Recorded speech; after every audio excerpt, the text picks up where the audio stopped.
Hi all welcome to I plus. ഞാൻ Akshara. Seated എക്സാമിന് prepare ചെയ്യുമ്പോൾ നമ്മൾ ആദ്യം അറിയേണ്ട കാര്യം എന്താണ്? സെൻട്രൽ ലെവൽ എക്സാമിനേഷനാണ്. അപ്പോൾ ഹൈ ലെവൽ ചോദ്യങ്ങൾ ചോദിക്കും. ബേസിക് ആയിട്ടുള്ള കാര്യങ്ങൾ അറിഞ്ഞാൽ മാത്രം പോരാ, ആപ്ലിക്കേഷൻ ലെവലിലോട്ടും ഒക്കെ എങ്ങനെയാണ് ആൻസർ ചെയ്യേണ്ടതെന്ന് കൃത്യമായിട്ട് അറിഞ്ഞിരിക്കണം. അതിന് നിർബന്ധമായിട്ട് നമ്മൾ പ്രീവിയസ് ഇയർ ക്വസ്റ്റ്യൻസ് വർക്കൗട്ട് ചെയ്യണം. എന്നാൽ മാത്രമേ ചോദ്യങ്ങളുടെ പാറ്റേൺ നിങ്ങൾക്ക് മനസ്സിലാവുകയുള്ളൂ. അപ്പോൾ നമ്മൾ ഓൾറെഡി ഇതുപോലെ PYQ സെക്ഷൻസ് നമ്മുടെ ചാനലിൽ ചെയ്തിട്ടുണ്ട്. അപ്പോൾ അതിൻ്റെ ഒരു കണ്ടിന്യൂഷൻ ആയിട്ട് ഇപ്പോൾ ഈ കഴിഞ്ഞ പരീക്ഷയുടെ ജൂലൈ 2024 സൈക്കോളജി ക്വസ്റ്റ്യൻസ് ആണ് ഈ ഒരു സെക്ഷനിലൂടെ നമ്മൾ ഡിസ്കസ് ചെയ്യാനായിട്ട് പോകുന്നത്. ആദ്യത്തെ ചോദ്യത്തിലേക്ക് കടക്കാം. Heredity totally determine an individuals sex, gender, academic success, learning style. 4 ഓപ്ഷനാണ്. അപ്പോൾ ഒരു ചോദ്യം ഒരു ഉത്തരം ആ ഒരു പാറ്റേണിലല്ല, ഒന്നിലധികം കാര്യങ്ങൾ നമ്മൾ അറിഞ്ഞിരിക്കണം. നോക്കി, ഇപ്പോൾ ഓപ്ഷൻ 1 നോക്കിയാൽ 1, option 2 2, option 3 1 3 and 4, option 4 2 3 and 4 എന്നുള്ള ആ ഒരു രീതിയിലാണ് കൊടുത്തിട്ടുള്ളത്. അപ്പോൾ നോക്കി, ഇവിടുത്തെ ചോദ്യം എന്താണ്? ഹെറിഡിറ്റി ഒരു വ്യക്തിയുടെ ഏത് കാര്യത്തിനെയാണ് ഈ കൂട്ടത്തിൽ ഡിറ്റർമൈൻ ചെയ്യുന്നത് എന്നാണ്. അപ്പോൾ അക്കാദമിക് സക്സസും ലേണിംഗ് സ്റ്റൈലും ഹെറിഡിറ്റി പാരമ്പര്യമായിട്ടുള്ള കാര്യമല്ല എന്നുള്ളത് നമുക്കറിയാം. അപ്പോൾ രണ്ടും നമുക്ക് ഒഴിവാക്കാം. എന്നാലും നമുക്ക് കൺഫ്യൂസിങ് ആയിട്ട് 2 കാര്യങ്ങളുണ്ട്, സെക്സും ജെൻഡറും. അപ്പോൾ കൃത്യമായിട്ട് മനസ്സിലാക്കി വെക്കാം. സെക്സ് എന്ന് പറഞ്ഞ ബയോളജിക്കലായിട്ടുള്ള ഒരു കാര്യവും ജെൻഡർ എന്ന് പറയുന്നത് എന്താണ്? സോഷ്യൽ കൺസ്ട്രക്റ്റീവ് ആണല്ലേ. സമൂഹമാണ് അത്തരത്തിൽ ജെൻഡർ നോംസ് എങ്ങനെയാണെന്നുള്ള കാര്യം കൽപ്പിച്ച് തരുന്നത്. അപ്പോൾ ഹെറിഡിറ്റിയുമായിട്ട് ബന്ധപ്പെട്ട്, പാരമ്പര്യമായിട്ട് ബന്ധപ്പെട്ടുകൊണ്ടാണ് ഒരു വ്യക്തിയുടെ സെക്സ് തീരുമാനിക്കപ്പെടുന്നത്. ജെൻഡർ എന്ന് പറയുന്നത് അത് സോഷ്യൽ കൺസ്ട്രക്റ്റ് ആണ്. അങ്ങനെ വരുമ്പോൾ നമ്മുടെ ആൻസർ എന്ത് വരും? ഓപ്ഷൻ 1 മാത്രമേ വരികയുള്ളൂ. അപ്പോൾ കറക്റ്റ് ആൻസർ എന്താണ്? Heredity totally determine an individual sex എന്നുള്ളതാണ് കറക്റ്റ് ആൻസർ. അടുത്ത ചോദ്യത്തിലേക്ക് കടക്കാം. അസേർഷൻ റീസൺ ടൈപ്പ് ക്വസ്റ്റ്യൻ ആണ്. അസേർഷൻ ഇതാണ്: Teachers should focus on asking questions in classroom and encouraging children also to ask questions rather than giving instruction. Reason: child-centered pedagogy means giving opportunities to children's voices and ensuring their participation. അപ്പോൾ അസേർഷനും റീസണും വന്നു കഴിഞ്ഞു. അപ്പോൾ ഇതെന്താണ്? ഓപ്ഷനിലേക്ക് പോകുമ്പോഴത്തേക്കും നമുക്കറിയാം assertion ശരി, reason ശരി, അങ്ങനെയൊക്കെയുള്ള രീതിയിലായിരിക്കും. ആദ്യം തന്നെ നമ്മൾ ഇങ്ങനത്തെ ചോദ്യങ്ങളും കറക്റ്റ് എന്താണ് നമ്മൾ വായിച്ച് മനസ്സിലാക്കി നമ്മുടെ ഉത്തരത്തിലെത്തിയ ശേഷം ഓപ്ഷനിലേക്ക് പോകാം. അസേർഷനിൽ എന്താണ്? Teachers should focus on asking questions in classroom. Okay, questions teachers class റൂമിൽ ചോദിക്കുന്നതിന് ഫോക്കസ് കൊടുക്കണം. അതോടൊപ്പം തന്നെ encourage children also to ask questions. അപ്പോൾ കുട്ടികളും ചോദ്യങ്ങൾ ചോദിക്കാനായിട്ടുള്ള ഒരു കാര്യത്തിനെ എൻകറേജ് ചെയ്യണം. അല്ലാതെ അവരോട് ഇങ്ങനെ കംപ്ലീറ്റ് ആയിട്ട് ഇൻസ്ട്രക്ഷൻ മാത്രം കൊടുത്തുകൊണ്ടിരിക്കുകയല്ല വേണ്ട എന്നുള്ളത് അസേർഷനാണ്. റീസൺ പറയുന്നത് ചൈൽഡ് സെൻറ്റർ പെഡഗോജി എന്ന് പറയുമ്പോൾ കുട്ടികൾക്ക് ചൈൽഡ് സെൻട്രിക് ആയിട്ടുള്ള ഒരു അപ്രോച്ച് എന്ന് പറയുമ്പോൾ giving opportunities to children voices, അവരുടെ ഒരു ശബ്ദം കൂടെ ഇവിടെ കേൾക്കാനായിട്ടുള്ള അവസരം കൊടുക്കുക. അതോടൊപ്പം എൻഷുറിങ് ദെയർ പാർട്ടിസിപ്പേഷൻ, അവരുടെ പാർട്ടിസിപ്പേഷനും കൂടെ ഉറപ്പ് വരുത്തുക. അപ്പോൾ നോക്കിക്കുക, അങ്ങനെ വരുമ്പോഴത്തേക്ക് 2 കാര്യവും രണ്ടും ശരി തന്നെയാണ്. തീർച്ചയായിട്ടും ഈ പറയുന്ന അസേർഷനും റീസണും നമ്മൾ യോജിച്ച് പോകുന്നതുമാണ്. അപ്പോൾ നമ്മുടെ ഓപ്ഷൻ നോക്കിക്കഴിഞ്ഞാൽ അതിന് പറ്റിയ ആൻസർ ഇവിടെ ഉണ്ട്. Both A and R true and R is A correct explanation of A. അസേർഷനും റീസണും ശരിയാണ്. റീസൺ എന്ന് പറയുന്നത് അസേർഷൻ്റെ കറക്റ്റ് എക്സ്പ്ലനേഷനും കൂടെയാണ്, കറക്റ്റ് എക്സ്പ്ലനേഷനാണ്. അപ്പം അങ്ങനെ വരുമ്പോഴത്തേക്ക് നമുക്ക് ആ ഒരു റീസണും അസേർഷനും കറക്റ്റ് ആണെങ്കിൽ ഓപ്ഷൻ 1 തന്നെയാണ് നമുക്കിവിടെ കറക്റ്റ് ആൻസർ ആയിട്ട് വരിക. അടുത്ത ചോദ്യം: repetitive and ritualistic behaviour is an identifying characteristics of repeat ചെയ്തുകൊണ്ട് റിച്വലിസ്റ്റിക് ആയിട്ടുള്ള ബിഹേവിയർ കാണിക്കുന്നത് ആരാണ്? Autism spectrum disorder, learning disabilities, attention deficit hyper activity disorder, cerebral palsy. അപ്പം ഇവിടെ നോക്കിക്കുക, റെപ്പറ്റേറ്റീവ് റിച്വലിസ്റ്റിക് ബിഹേവിയർ എപ്പോഴും എന്തുമായിട്ട് കണക്ട് ആണ്? ഓട്ടിസം ഉള്ളവർക്കാണല്ലേ. അപ്പോൾ ഓട്ടിസം എന്ന് പറയുമ്പോൾ നമ്മൾ അതിനെ എങ്ങനെയാണ് പേര് പറയുക? ഓട്ടിസം സ്പെക്ട്രം ഡിസോർഡർ, ഒരു കൂട്ടം ഡിസോർഡേഴ്സിൻ്റെ ഒരു സ്പെക്ട്രമാണ്. അതുകൊണ്ടാണ് ഓട്ടിസം സ്പെക്ട്രം ഡിസോർഡർ എന്ന് പറയുന്നത്. അപ്പോൾ മറ്റൊരു ഓപ്ഷനെയും കൂടെ നിങ്ങളൊന്ന് ശ്രദ്ധിച്ചോളണം. Attention deficit hyper activity disorder, ചില സമയത്ത് ചോദ്യ പേപ്പറിൽ ADHD എന്ന് മാത്രമേ കാണുകയുള്ളൂ. അപ്പോൾ അവിടെ ശ്രദ്ധ കേന്ദ്രീകരിച്ചിരിക്കാൻ പറ്റാത്ത ആ ഒരു ഡിസോർഡറാണ്. അപ്പോൾ അതിൻ്റെ ഫുൾ ഫോം കൂടെ അറിഞ്ഞിരിക്കണം. ഇവിടെ answer?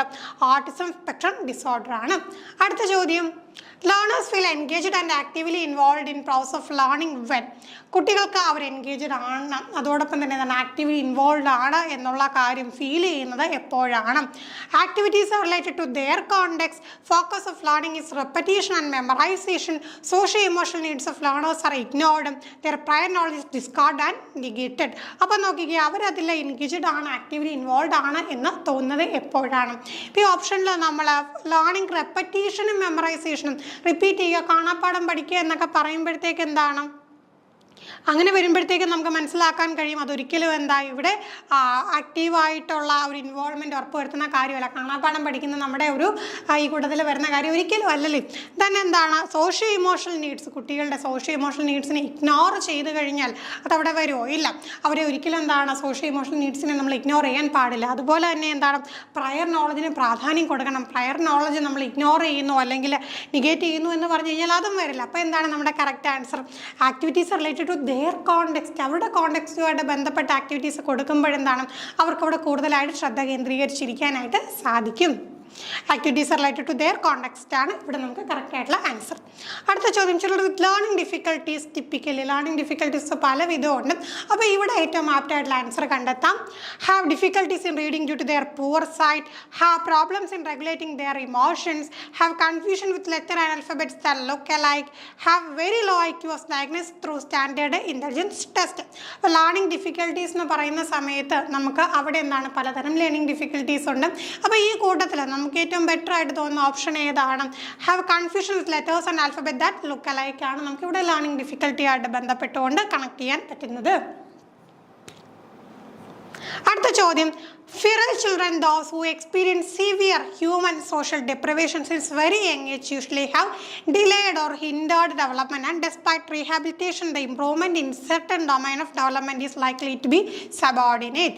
This period wherein development is significantly influenced by environmental support is called. അപ്പോൾ നോക്കിയ ചോദ്യം നോക്കുമ്പോൾ വലിയ സംഭവമായിട്ട് തോന്നും. സംഗതി ഇത്രയേ ഉള്ളൂ. എന്താണ്? അതായത് ചെറിയ പ്രായത്തിൽ തന്നെ എന്താണ് ഈ സമൂഹത്തിൽ നിന്ന് കുറച്ച് ഡിപ്രൈവേറ്റ് ആയിട്ട് നിന്നവർ പിന്നീട് അവരെ അങ്ങോട്ട് മാറ്റി നിർത്തുന്ന അവരെ എന്താണ് എല്ലാവരും കൂടെ കൊണ്ടുവരുന്ന സമയത്തും എന്താണ് അവർ മറ്റുള്ളവരോടൊപ്പം ഉയർന്നു വരാൻ സാധ്യതയില്ല. അപ്പോൾ ചെറിയ പ്രായത്തിൽ എന്താണ് അത്തരത്തിലുള്ള മാറ്റി നിർത്തലുകൾ എക്സ്പീരിയൻസ് ചെയ്തിട്ടുള്ള സമൂഹത്തിൽ ചിലപ്പോൾ താഴേക്കിടയിലായി പോയവർ പിന്നീട് എന്താണ് മുഖ്യധാരയിലോട്ട് കൊണ്ടുവരുന്ന സമയത്ത് അവരെന്താണ് കുറച്ച് സബോർഡിനേറ്റ് ആയിട്ട് നിൽക്കാൻ സാധ്യതയുണ്ട്. അപ്പോൾ ആ ഒരു പീരീഡിനെ എന്താണ് ഈ ഡെവലപ്മെൻറ്റിൽ ആ ഒരു പീരീഡിനെ എന്താണ് പറയുന്നത്? അവിടെ എന്താണ് environmental support, significantly environmental support എന്താണ് അവരെ തീർച്ചയായിട്ടും ഇൻഫ്ലുവൻസ് ചെയ്യുന്നുണ്ട്. അതിന് എന്താണ് പറയുന്നതെന്നാണ് ചോദ്യം. Deductive period, intuitive period, native period, sensitive period. അപ്പം നമുക്ക് എന്താണ് ആ ഒരു പീരീഡിനെ പറയുന്ന പേരെന്ന് പറയുന്നത് സെൻസിറ്റീവ് പീരീഡ് എന്നാണ്. അടുത്ത ചോദ്യം, preconceived generalisation about behaviour of various genders are called. അപ്പം നമ്മൾ ഓൾറെഡി ക്ലാസ്സിൻ്റെ ആദ്യത്തെ ചോദ്യത്തിൽ തന്നെ പറഞ്ഞു കഴിഞ്ഞു എന്താണ് ജെൻഡർ എന്ന് പറയുന്നത് സോഷ്യൽ കൺസ്ട്രക്റ്റ് ആണ്. അപ്പം അവിടെ ഈ ഒരു സംഗതിയുമായിട്ട് ബന്ധപ്പെട്ടുകൊണ്ട് പ്രീ കൺസീവഡ് ജനറലൈസേഷൻ, അതായത് ഇന്ന ജെൻഡറിൽപ്പെട്ടവർ ഇങ്ങനെയായിരിക്കണം, ഇന്ന ജെൻഡറിൽപ്പെട്ടവർ ഇങ്ങനെയായിരിക്കണം എന്ന് ഓൾറെഡി എന്താണ് നമ്മൾ കുറേ ചട്ടക്കൂടുകളൊക്കെ തയ്യാറാക്കി വെക്കുവാണെങ്കിൽ അതിന് എന്താണ് പറയുന്നതെന്നാണ്. Gender stereotype, gender discrimination, gender identity, gender typing. അപ്പോൾ അത്തരത്തിൽ എന്താണ് ഇവരിങ്ങനെ ആകണം എന്ന് പറയുമ്പോൾ അത് ജെൻഡറിൻ്റെ കോണ്ടെക്സ്റ്റിലാണെങ്കിൽ നമ്മൾ എന്താ പറയുക? ജെൻഡർ സ്റ്റീരിയോ ടൈപ്പ് എന്നാണ് പറയുന്നത്. ജെൻഡർ സ്റ്റീരിയോ ടൈപ്പ് എന്ന് പറയുമ്പോൾ ആളുകളെക്കുറിച്ച് എന്താണ് നമ്മൾ ഇത്തരത്തിലുള്ള മുൻധാരണകൾ വെച്ച് പുലർത്തുന്നതാണ്. ജെൻഡറിനെ കുറിച്ചാണെങ്കിൽ അതിനെ എന്ത് പറയും? ജെൻഡർ സ്റ്റീരിയോ ടൈപ്സ് എന്ന് പറയും. അടുത്ത ചോദ്യം, in an inclusive class room. Inclusive class റൂമിലെ സിറ്റുവേഷൻ പറഞ്ഞേക്കുവാണ്. അപ്പോൾ ഇതിലേതാണെന്ന് നോക്കണം. Special children always work on their own curriculum. Special children എന്ത് ചെയ്യുന്നു? അവരുടെ കരിക്കുലത്തിൽ അവർ വർക്ക് ചെയ്തുകൊണ്ടിരിക്കുന്നു. All children have access two and are included in class room activities. എല്ലാ class room ആക്ടിവിറ്റീസും എല്ലാ കുട്ടികൾക്കും എന്താണ് പങ്കുണ്ട്. അവരതിൽ ഇൻക്ലൂഡ് ചെയ്യപ്പെടുന്നുണ്ട്. അവർക്ക് അതിനുള്ള ആക്സസ് കിട്ടുന്നുണ്ട്. Special children are looked upon as needy and dependent. Special ചിൽഡ്രനെ എന്താണ് അവർക്ക് എപ്പോഴും എന്താണ് മറ്റുള്ളവർ ആവശ്യമുണ്ട്, എപ്പോഴും ഡിപ്പെൻഡ് ചെയ്തിരിക്കുന്നവരാണ്. All children follow the same curriculum and uniform pedagogy is adopted for all learners. എല്ലാവർക്കും ഒരേ കരിക്കുലമാണ്, എല്ലാവർക്കും എന്താണ് ഒരേ ടൈപ്പ് പെഡഗോജിക്കൽ അപ്രോച്ചാണ്. അപ്പോൾ നമുക്ക് മനസ്സിലാക്കാം ഇൻക്ലൂസീവ് എന്ന് പറയുമ്പോൾ എല്ലാവർക്കും ഒരുപോലെ അവസരങ്ങൾ കിട്ടുക എന്നുള്ള ഒരു സംഗതിയാണ് ഏറ്റവും ആപ്റ്റായിട്ട് വരുന്നത്. അങ്ങനെ വരുമ്പോൾ നമ്മുടെ ആൻസർ എന്ത് വരും? All children have access to and are included in classroom activities ആണ്. ഇപ്പം നമുക്ക് ഡൗട്ട് തോന്നാം സെയിം കരിക്കുലം യൂണിഫോം പെഡഗോജി വന്നുകൂടെ എന്ന്. അല്ല, ലേണേഴ്സ് പല ടൈപ്പാണ്, ഡിഫറൻഷ്യേറ്റഡ് ഇൻസ്ട്രക്ഷൻ ആവശ്യമാണ്. അപ്പം നമുക്ക് യൂണിഫോം പെഡഗോജി വെച്ച് അവിടെ എന്താണ് പഠന പ്രക്രിയ അത്ര പോസിബിൾ അല്ല. അടുത്ത ചോദ്യം, what is a primary purpose of asking critical thinking question? Critical thinking questions ചോദിക്കുന്നതിൻ്റെ പ്രൈമറി പർപ്പസ് എന്തെന്നാണ് ചോദ്യം. To enable students to develop procedural knowledge, procedure എങ്ങനെയാണ് എന്നുള്ള നോളജ് അവർക്ക് മനസ്സിലാക്കാനായിട്ടും, to access students knowledge and understanding skills, അവർക്ക് എത്ര അറിവ് നേടി എത്ര അണ്ടർസ്റ്റാൻഡിങ് സ്കില്ലുണ്ട് എന്ന് മനസ്സിലാക്കാനായിട്ടും, to promote higher level thinking and problem solving skill, higher level തിങ്കിങ്ങും പ്രോബ്ലം സോൾവിങ് സ്കില്ലും അവരിൽ വർദ്ധിപ്പിച്ചു കൊണ്ടുവരാനായിട്ടും, to encourage students to memorise information എന്താണ് മെമ്മറൈസ് ചെയ്ത് വെക്കാനായിട്ടും. അപ്പോൾ എന്തിനു വേണ്ടിയിട്ടാണ് ക്രിട്ടിക്കൽ തിങ്കിങ് ക്വസ്റ്റ്യൻസ് ചോദിക്കുന്നത്?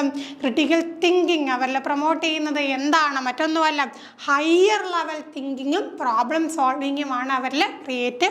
ആ ഒരു സംഗതിയാണ് നമുക്ക് എന്താണ് ഈ ഒരു ക്രിട്ടിക്കൽ തിങ്കിങ് ക്വസ്റ്റ്യൻസ് ചോദിക്കുന്നതിന് ആ ഒരു പ്രൈമറി പർപ്പസ് എന്ന് പറയുന്നത്. അടുത്ത ചോദ്യം, which of the following is correct about the process of learning according to socio constructivist theories? Socio constructivist തിയറീസുമായിട്ട് ബന്ധപ്പെട്ടുകൊണ്ട് ഏറ്റവും ആപ്റ്റ് ആയിട്ടുള്ള എന്തെന്ന് നോക്കാം. Learning is an individualistic process that occurs in isolation. അതായത് ലേണിംഗ് എന്ന് പറയുന്നതാണ് ഒരു വ്യക്തിയിൽ അധിഷ്ഠിതമായിട്ടുള്ള പ്രോസസ്സാണ്. അത് ഐസൊലേഷൻ ഒറ്റയ്ക്ക് ഇരുന്നുകൊണ്ടാണ് സംഭവിക്കുന്നത്. Learning occurs only in A class room or formal education setting.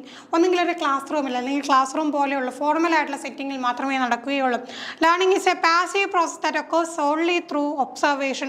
Learning പാസീവായിട്ട് ആക്റ്റീവായിട്ടുള്ള ഒരു പ്രോസസ് അല്ല, പാസീവായിട്ട് നടക്കുന്നതാണ്. ഒബ്സർവേഷനിലൂടെ മാത്രമേ അത് നടക്കുകയുള്ളൂ. Learning is a social process of meaning making. Learning എന്ന് പറയുന്നത് അറിവിൻ്റെ നിർമ്മാണമാണ്, അർത്ഥങ്ങളുടെ നിർമ്മാണമാണ്. എങ്ങനെ മാത്രമാണ്? സോഷ്യലി, അതായത് സമൂഹവുമായി ഇടപഴകിക്കൊണ്ട്. അപ്പം നമുക്ക് നോക്കാം, സോഷ്യോ കൺസ്ട്രക്റ്റിവിസം എന്ന് പറയുമ്പോൾ എന്താണ്? സമൂഹവുമായി ഇടപഴകിക്കൊണ്ട് അറിവ് നിർമ്മിക്കുകയാണ്. അപ്പം നമ്മുടെ കറക്റ്റ് ആൻസർ എന്ത് വരും? Learning is a social process of meaning making ആണ് ഇവിടെ കറക്റ്റായിട്ട് വരുന്ന ആൻസർ.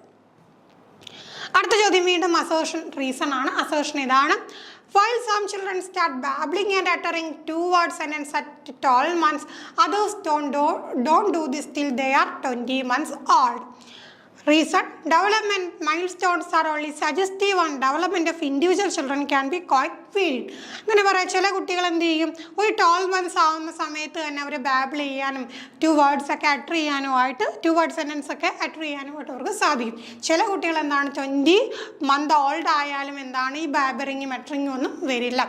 റീസൺ ആയിട്ട് പറഞ്ഞു വെച്ചാൽ ഡെവലപ്മെൻറ്റൽ മൈൽ സ്റ്റോൺ, ഇത്ര പ്രായത്തിൽ ഇത്ര ഡെവലപ്മെൻറ്റ് വേണം എന്ന് പറയുന്ന ആ ഒരു മൈൽ സ്റ്റോൺ എന്താണ്, ഒരു സജസ്റ്റീവാണ്, സജഷനായിട്ട് പറയുന്നതാണ്.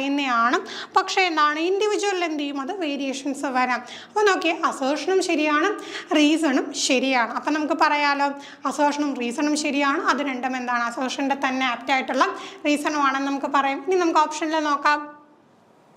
അതേ ഓപ്ഷൻ ഉണ്ട്, both A and R R true and R is A correct explanation of A. അപ്പോൾ നമ്മുടെ കറക്റ്റ് ആൻസർ ഇവിടെ കിട്ടിക്കഴിഞ്ഞു. അടുത്ത ചോദ്യം, growth in height and weight of children is an example of. ഇവിടെയും എന്താണ് ഗ്രോത്തിനെ കുറിച്ചാണ് പറയുന്നത്. അപ്പോൾ ഹൈറ്റും വെയിറ്റും, ജനിക്കുമ്പോഴുള്ള ഹൈറ്റും വെയിറ്റും അല്ലല്ലോ വളരുന്നതനുസരിച്ച് അതെന്ത് ചെയ്യും, അവിടെ ഇൻക്രീസ് സംഭവിക്കുന്നുണ്ടല്ലേ. അപ്പോൾ ഗ്രോത്തും വെയിറ്റും അതിൽ വരുന്ന ആ ഒരു ഗ്രോത്ത്, ഹൈറ്റും വെയിറ്റിലും വരുന്ന ആ ഒരു ഗ്രോത്ത് എന്ന് പറയുന്നത് എന്ത് തരമാണ്? Quantitative change, qualitative change in affective domain, change in cognitive domain. Affective domain എന്ന് പറയുമ്പോൾ എന്താണ്, നമ്മളെ അഫക്റ്റ് ചെയ്യുന്ന കുറേ കാര്യങ്ങളാണ്, നമ്മുടെ ഒരു പ്രവർത്തനത്തിനെയൊക്കെ എഫക്റ്റ് ചെയ്യുന്ന. ഈ ഒരു കോഗ്നിറ്റീവ് എന്ന് പറയുമ്പോൾ ബുദ്ധിയുമായി ബന്ധപ്പെട്ട കാര്യങ്ങൾ. ഇത് രണ്ടുമല്ല നമുക്ക് ഉറപ്പാണ്. പിന്നെ 2 ഓപ്ഷനാണുള്ളത്, ക്വാണ്ടിറ്റേറ്റീവും ക്വാളിറ്റേറ്റീവും. ഇപ്പോൾ ഈ ഹൈറ്റും വെയിറ്റും നമുക്ക് അളക്കാൻ പറ്റുന്നതാണല്ലേ, ഒരു ക്വാളിറ്റി നമുക്ക് അളക്കാൻ പറ്റുന്നതാണ്, ഒരു ക്വാണ്ടിറ്റി നമുക്ക് അളക്കാൻ പറ്റുന്നതാണ്. അപ്പോൾ അളക്കാൻ പറ്റുന്നതാണ് ഹൈറ്റ്. നമ്മൾ എന്തെങ്കിലും സെൻറ്റിമീറ്ററിൽ അളക്കും, വെയിറ്റ് കിലോഗ്രാമിൽ അളക്കും. അങ്ങനെ അളക്കാൻ പറ്റുന്നതായതുകൊണ്ട്, ഒരു ക്വാണ്ടിറ്റി ആയതുകൊണ്ട് അതെന്താണ്, അതൊരു ക്വാണ്ടിറ്റേറ്റീവ് ചേഞ്ചാണ്, ക്വാണ്ടിറ്റേറ്റീവ് ചേഞ്ചാണ്. അടുത്ത ചോദ്യം, when presented with Hein's dilemma, Arunima reasons the law wasn't set up for these circumstances. Taking the drug in this situation isn't really right, but it's justified. Which stage of moral development is Arunima according to the theory of Lawrence Kohlberg? Lawrence Kohlbergന്റെ moral development നമ്മൾ പഠിച്ചതാണ്. അപ്പോൾ ഈ ഒരു particular ആയിട്ട് പറഞ്ഞേക്കുന്നത് എന്താണ്, ഒരു നിയമത്തിനെ കുറിച്ചുള്ള കാര്യം ഇവിടെ പറഞ്ഞേക്കാണ്. അപ്പോൾ അങ്ങനെ വരുമ്പോൾ അത് ഏത് അത്തരത്തിൽ സംസാരിക്കുന്നത് ഏത് ആ ഒരു സ്റ്റേജിൽ നിൽക്കുന്ന വ്യക്തിയാണ്? Social concern and concerns, morality of contrast of individual rights and of democraticality, orientation towards punishment and obedience, accepted law, instrumental purpose and exchange. അപ്പോൾ നോക്കി ഇവിടെ എന്താ കറക്റ്റായിട്ട് വരാം, morality of contracts of individual rights and of democraticality ആണ് ഇവിടെ, നമുക്ക് democratically ആണ് ഇവിടെ വരുന്നത്. അടുത്ത ചോദ്യം, അവിടെ നമുക്ക് which of the following is correct in the context of gifted children. Gifted ചിൽഡ്രനുമായിട്ട് ബന്ധപ്പെട്ട 4 പോയിന്റ്സ് കൊടുത്തിട്ടുണ്ട്. ഇവിടെ എന്താണ് കറക്റ്റ് ആയിട്ടുള്ളത് കണ്ടെത്താം. അപ്പോൾ ശ്രദ്ധിക്കുക, കറക്റ്റ് ആണോ ഇൻകറക്റ്റ് ആണോ എന്നുള്ള കാര്യം ശ്രദ്ധിച്ച് നോക്കുക. അപ്പോൾ അവിടെ തെറ്റിപ്പോകാൻ പാടില്ല. Gifted children are free from risk of learning disability. Gifted children certainly excel in all areas academic, social and emotional. Gifted students are always happy, popular and well adjusted. Gifted students learn at comparatively advanced pace than other students. അപ്പോൾ പെട്ടെന്ന് നോക്കുമ്പോഴത്തേക്ക് എന്താണ് നമുക്കെല്ലാം correct ആണെന്ന് തോന്നും. പക്ഷേ എന്താണ് ഏറ്റവും കറക്റ്റ് എല്ലാ ഫാക്ടേഴ്സും എല്ലാ മേഖലകളും നമ്മൾ പരിശോധിക്കുമ്പോഴത്തേക്ക് നമുക്ക് അവർ ലേണിംഗ് ഡിസബിലിറ്റിയിൽ നിന്ന് ആ ഒരു റിസ്കിൽ നിന്ന് ഫ്രീ ആണെന്ന് നമുക്ക് ഉറപ്പ് പറയാൻ പറ്റില്ല. എല്ലാ മേഖലകളിലും അക്കാദമിക്കിലും സോഷ്യലി ഇമോഷണലി എല്ലാ മേഖലയിലും എക്സൽ ചെയ്യും നമുക്ക് ഉറപ്പ് പറയാൻ പറ്റില്ല. അവരെപ്പോഴും ഹാപ്പിയാണ്, എപ്പോഴും പോപ്പുലർ ആണ്, എപ്പോഴും വെൽ അഡ്ജസ്റ്റഡ് ആണെന്ന് പറയാൻ പറ്റില്ല. പക്ഷേ എന്ത് നമുക്ക് പറയാൻ പറ്റും, മറ്റ് കുട്ടികളുമായി കമ്പയർ ചെയ്യുമ്പോൾ അവരെന്ത് ചെയ്യും, അഡ്വാൻസ് പേസിൽ കുറച്ചും കൂടെ സ്പീഡിൽ അവർക്ക് എന്ത് ചെയ്യാൻ പറ്റും, കാര്യങ്ങൾ മനസ്സിലാക്കി പഠിക്കാനായിട്ട് സാധിക്കും. അപ്പോൾ അതാണ് അവിടെ കറക്റ്റ് ആൻസർ ആയിട്ട് വരിക. ലാസ്റ്റ് ക്വസ്റ്റ്യൻ ഇതാണ്. ആസ് പെർ ജീൻ പിയാഷെ pre operational stage is characterised by abilities to perform. നമുക്ക് പിയാഷയുടെ സ്റ്റേജുകളെ കുറിച്ച് വ്യക്തമായിട്ട് നമ്മൾ ഓൾറെഡി വീഡിയോസ് ചെയ്തിട്ടുണ്ട്. വീഡിയോ കണ്ടവർക്ക് പെട്ടെന്ന് അതിന് ഉത്തരം കിട്ടും. പിയാഷയുടെ സ്റ്റേജ് വെച്ച് നോക്കുമ്പോൾ പ്രീ ഓപ്പറേഷണൽ സ്റ്റേജിൽ വരുന്നത് എന്താണ്, ക്ലാസിഫിക്കേഷൻ ആൻഡ് സീരിയേഷൻ ആണോ, കൺസർവേഷൻ ആൻഡ് അബ്സ്ട്രാക്ട് തിങ്കിങ് ആണോ, ഇമിറ്റേഷൻ ആൻഡ് റിവേഴ്സിബിലിറ്റി ആണോ, അതോ സിംബോളിക് പ്ലേ ആൻഡ് അനിമിസം ആണോ? അപ്പോൾ നമുക്ക് ഏറ്റവും ഈ ഒരു പ്രീ ഓപ്പറേഷണൽ സ്റ്റേജ് എന്ന് പറയുമ്പോൾ അതുമായിട്ട് ആപ്റ്റായിട്ട് വരുന്ന എന്താണ്, സിംബോളിക് പ്ലേയും അനിമിസവും ആണ് വരുന്നത്. അപ്പോൾ ഇത്രയും ചോദ്യങ്ങളാണ് നമുക്ക് ഡിസ്കസ് ചെയ്യാനായിട്ടുള്ളത്. മറ്റൊരു ക്ലാസ്സിൽ നമുക്ക് വീണ്ടും കാണാം. Thank you.